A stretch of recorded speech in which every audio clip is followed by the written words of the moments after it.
down. Nous allons nous intéresser dans cette formation à la notion d'héritage entre classes. Qu'est-ce que l'héritage?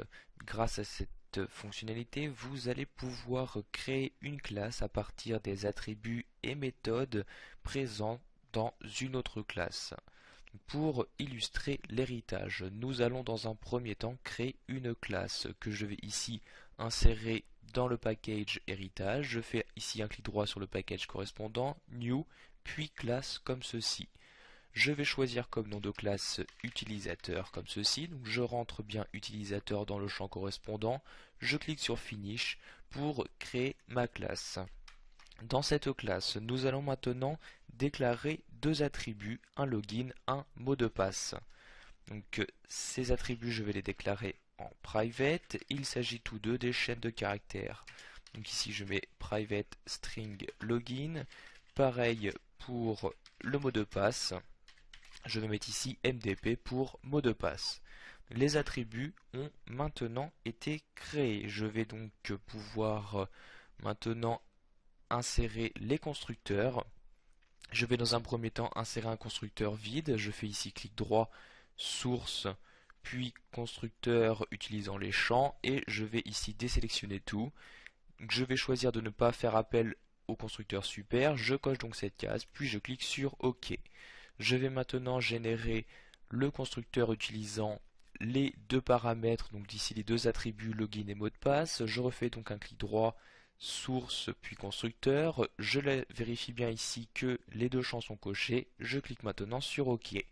Donc nous avons maintenant nos constructeurs, vu que nous avons ici utilisé le mot-clé private pour les attributs, nous allons insérer des getters et setters. Je fais donc ici un clic droit, je retourne dans source, puis générer getter et setter.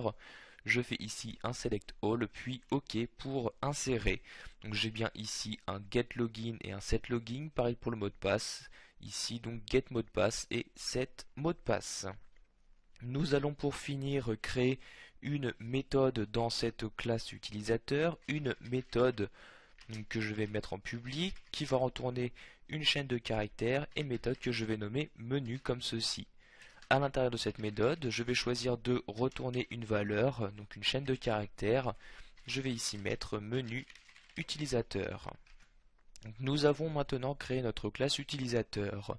Nous allons utiliser l'héritage de cette classe utilisateur afin de créer une classe utilisateur pro qui reprendra donc les attributs et méthodes de cette classe utilisateur, puis nous verrons qu'il sera également possible d'en ajouter de nouveaux. Donc je crée une nouvelle classe, toujours dans le paquet héritage, je fais donc clic droit, New Class. Comme nom, je vais choisir ici utilisateur pro. Donc, pardon, ici je mets utilisateur pro. Je vais pouvoir choisir de faire l'héritage directement dans cette fenêtre, dans le champ superclasse. Vous cliquez sur parcourir. Dans le champ de recherche, vous choisissez à partir de quelle classe vous souhaitez effectuer cet héritage. Donc la classe utilisateur, je commence à écrire utilisateur, vous avez alors la classe qui apparaît, vous la sélectionnez, vous cliquez sur OK, puis vous cliquez sur finir. L'héritage est alors effectué, vous pouvez le vérifier, vous avez le mot-clé extend qui apparaît juste après la classe et ici la classe qui a été héritée. Donc, si vous n'aviez pas choisi lors de la fenêtre précédente de faire l'héritage, il vous suffit alors de rajouter ici extends et le nom de la classe pour effectuer cet héritage. Nous allons maintenant donc ajouter un attribut pour cet utilisateur pro. Par exemple, un utilisateur pro, on va dire qu'il possède donc toujours le login et le mot de passe, mais en plus un numéro de registre de commerce. Donc, je déclare ici cet attribut toujours en privé. Je vais ici créer une chaîne de caractères et je vais nommer la variable num rc comme ceci. Nous allons maintenant insérer les constructeurs. Donc nous allons insérer dans un premier temps un constructeur avec les trois attributs, donc login, mot de passe et numéro de registre de commerce, et un constructeur juste avec le numéro de registre de commerce. Donc je fais ici un clic droit, source, et à nouveau constructeur utilisant les champs. Donc ici juste avec le numéro de commerce, donc je le coche bien, je clique sur OK. Maintenant avec les trois.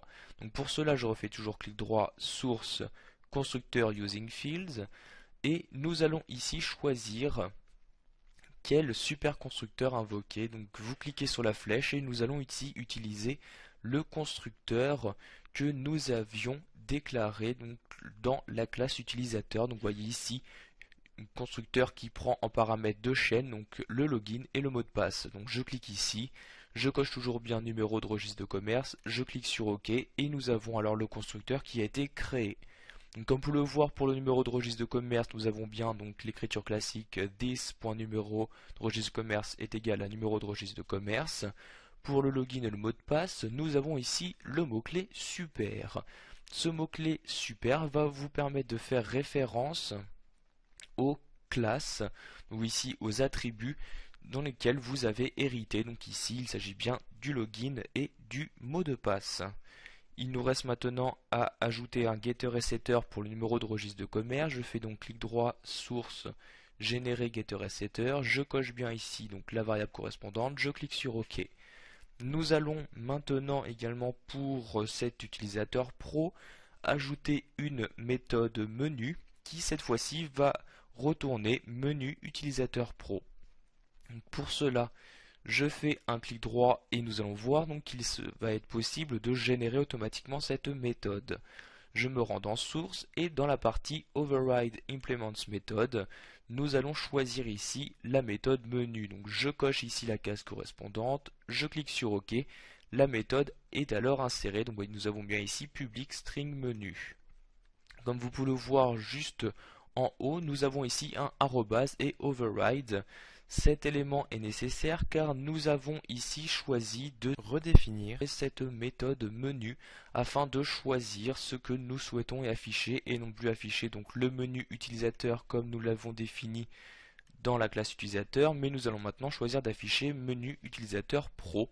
Nous appelons donc ici une surcharge de méthode. Donc je supprime ici ce commentaire et je vais choisir ici de retourner une chaîne de caractères qui va être donc menu utilisateur pro comme ceci. Nous allons maintenant vérifier que cet héritage a fonctionné correctement. Pour cela, je me rends ici dans le launch.java où se trouve donc ma méthode main. Dans cette méthode main, nous allons créer un utilisateur classique que je vais nommer donc user comme ceci. Donc je fais ici new utilisateur et je vais directement définir ici un login et un mot de passe. Donc ce login par exemple, je vais mettre Jean comme ceci et mot de passe, je vais mettre Azerty par exemple. J'insère maintenant le point virgule. Nous allons maintenant insérer un utilisateur pro. Donc je sélectionne ici utilisateur pro, je mets user pro comme ceci et je mets ici new utilisateur pro.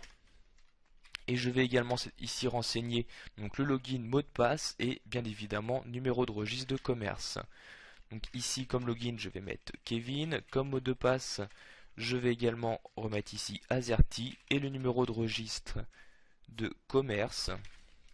Je vais rentrer par exemple un numéro au hasard comme ceci et j'insère maintenant le point virgule. Nous allons maintenant choisir d'afficher des informations dans la console à l'aide de la commande system.out.println et nous allons afficher par exemple ici type d'accès pour, et ici je vais choisir d'afficher donc le login de l'user, donc ici de l'utilisateur classique. Donc je fais user.getLogin. Ensuite je refais un plus pour la concaténation. Je vais ici choisir donc de mettre les deux points et je vais maintenant afficher donc le menu de cet utilisateur classique. Donc je fais un user.menu. Donc afin de gagner du temps, je vais ici faire un copier-coller de cette ligne et nous allons faire exactement pareil cette fois-ci pour l'utilisateur pro. Donc cette fois-ci, je remplace ici à place de user, je mets user pro tout simplement comme ceci. Maintenant, j'enregistre bien toutes mes classes et je clique sur ce bouton pour exécuter et nous avons maintenant donc deux lignes qui apparaissent. Nous avons ici le titre d'accès pour Jean, l'utilisateur classique, nous avons bien menu utilisateur qui apparaît. En revanche pour Kevin qui est un utilisateur pro, nous avons bien menu utilisateur pro. Ceci prouve donc correctement que l'héritage a fonctionné correctement, de même pour la surcharge de la méthode menu. Voilà, vous savez maintenant comment utiliser l'héritage entre plusieurs classes afin de bénéficier des attributs et méthodes des différentes classes que vous souhaitez.